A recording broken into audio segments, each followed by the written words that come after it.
Hello and welcome to a brand new episode of Nanobytes. In this episode, we're going to be covering marketing trends of 2020. Now, last December, I took all of Runaway's clients, I took their metrics, I scoured the web far and wide, I looked at all the possible data sets, and I found all the upcoming trends, and I've converted them and distilled them down into tiny, teeny, bite-sized chunks of deliciousness, so you know all the trends to look out for and the ones to skip. Ready? Let's go.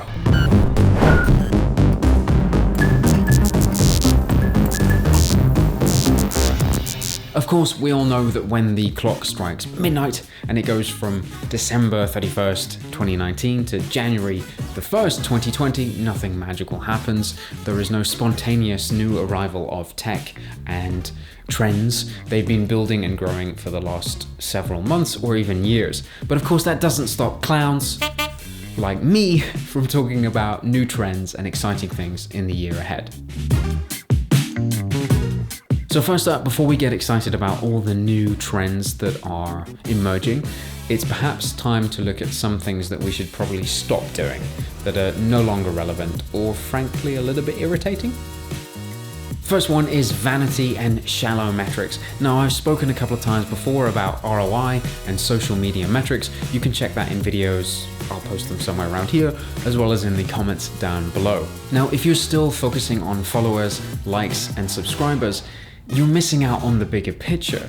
If you don't know what their affinity is, their relationship to your brand or your product, as well as how engaged they are, then you're wasting a lot of your time. If you're chasing big numbers, what'll happen is you'll end up going down the path of creating the wrong kind of content for the wrong audience. There are literally dozens of free tools to help you assess and understand who your audience is, what kind of content they engage with, and when and where and what kind of content to post. The next one that I really hope we see the end of, or at least a lot less of, is listicles.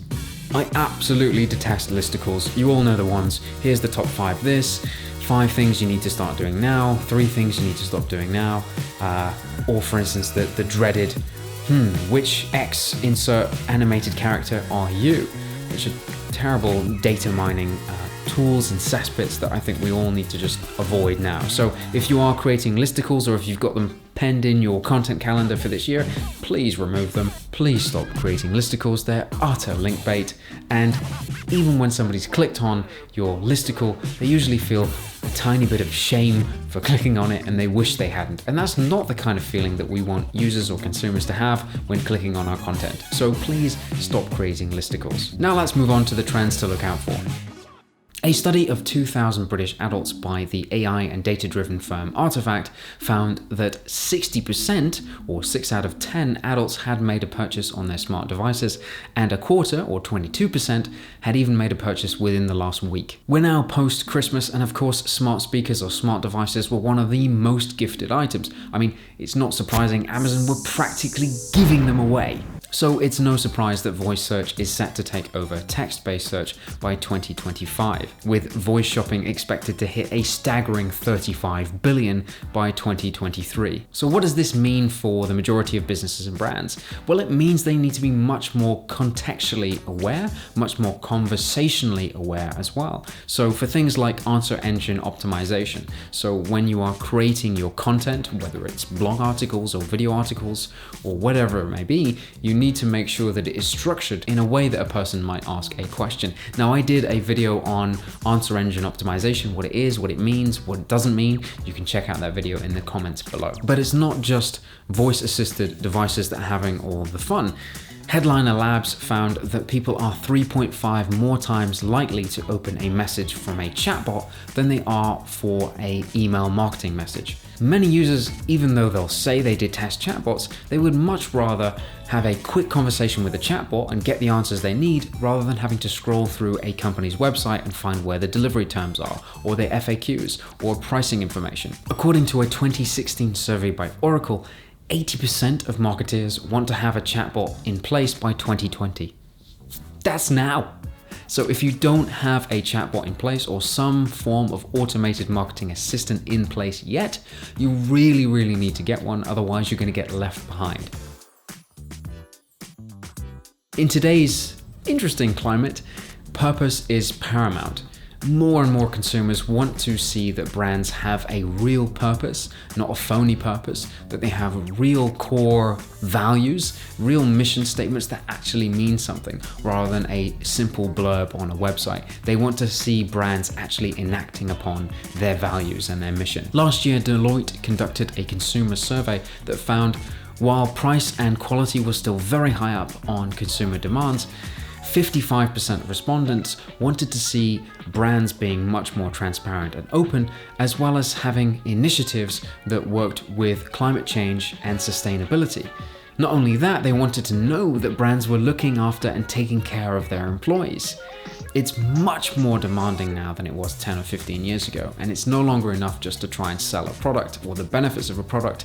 The brand and company itself has to be seen as transparent and open and honest with its customers. If you want to read the full report, I recommend subscribing to my newsletter, where I'll be doing a full analysis of this in the coming weeks.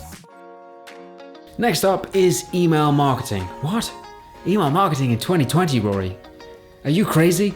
No, it's not dead, amazingly, and it keeps coming back bigger and stronger than ever. I, for one, hate email. I can't stand it, and I try to avoid it at all costs. But the fact of the matter is, there are billions of users that have email accounts and use them every single day, and many people still subscribe on a regular basis to email newsletters. Hey, I've even got one, and I recommend you subscribe to mine right now. But I'm not just talking about simple newsletters.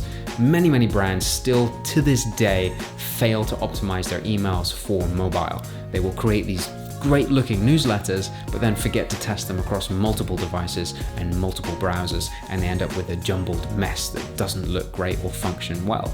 Many users look at their emails on the go, and there are many factors that you need to take into account when creating emails to make sure that they function and look great on mobile. But it's not just looking good that's important. Emails have really come a long way in the last couple of years with automations. We're not just talking about simple email automations, we're talking about really granular and segmented email automations that are so personalized to the user, they feel like they're sent just to the person themselves rather than some big blunderblast email campaign. Whether it's email abandonment carts, personalized GIF emails, whatever it may be, but adding that extra personal touch makes a huge difference to your email marketing. If you're interested in email marketing or how to optimize your emails in 2020, again, you can subscribe to my email down below and learn a little bit more about it in the email I've got coming out in the next couple of weeks on 2020 trends. Next up, we have the hybrid of ephemeral-based and long-term video content. Stories are incredibly impactful and powerful for brands when they're done right. Hootsuite reported that 64% of marketers already have story planned content ahead or are planning to do so. And the reason why stories are so effective is they have a way of generating urgency or a fear of missing out with consumers. And there are really simple, quick and easy ways for brands to make their consumers or followers feel involved with the brand.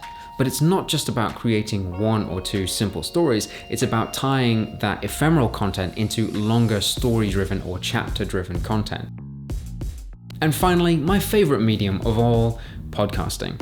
Podcasting is massively powerful for brands. It's grown so much in the last couple of years. I've been a champion of it for the last decade, and it's great to finally see it taking off properly. Now, there are over 7 million weekly podcast listeners in the UK, and that's continuing to grow every single day. So if you are a brand or a business, podcasts are a fantastic place to be. Now, that being said, I'm not saying brands and businesses everywhere and anywhere should start podcasts. In most cases, you probably shouldn't. Most podcasts that are started, they tend to fail. There's only around about a 15 to 20% success rate with podcasts. They're quite hard to get right. So if you're a brand or a business, don't look at starting your own podcast unless you're incredibly confident with it, you have great content, and you have somebody that's interesting and energetic and has a bit of charisma to present your podcast. Instead, what you want to do is you want to look at how you can get involved with podcasts that fit inside your niche or your industry. And then you get involved in those podcasts either in the form of sponsorship or in the form of being a guest, having someone from your team as a guest to talk about your brand or service. And if it's done in a genuine, open way and there's real a value proposition there's real benefits to using your brand or service, then it can work incredibly well. So that's it for this video on the trends of 2020. Now, of course, there are many more trends, but I try to look at and select the trends that appeal to most brands and businesses rather than tech or industry-specific tools and trends that are arising. If you enjoyed this video, please consider subscribing to me on YouTube. And of course, if you'd like to read the full analysis that I did on these brands and the trends of 2020, don't forget to subscribe to my email on my website, or you can do it in the link down below.